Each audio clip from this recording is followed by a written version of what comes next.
Здравейте! Днес си говорим за пълноценното хранене за цялото семейство.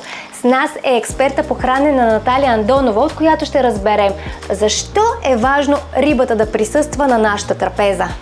Рибата е една от най-полезните храни. Тя съдържа качествен протеин, много полезни мазнини и основни микроелементи.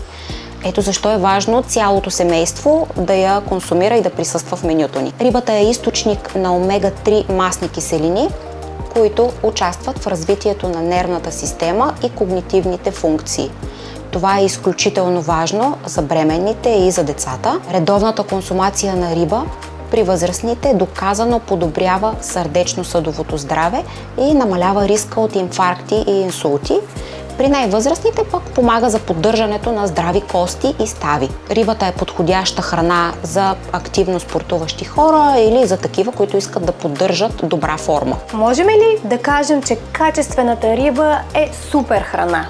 Да, можем. Тя е такава и трябва да присъства в менюто ни поне 2 пъти в седмицата, приготвена по различен начин. Печена, варена или пък на фурна.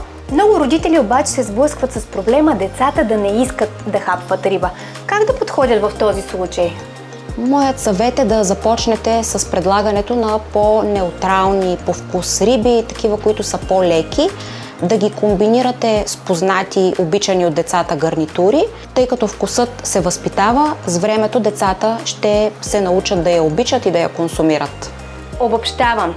Риба поне 2 пъти седмично за цялото семейство за набавяне на незаменими хранителни вещества. Абсолютно. Здраве, вкус и традиция в една порция. Проектът е подкрепен от Европейския съюз по програма за морско дело, рибарство и аквакултури 2021-2027 година.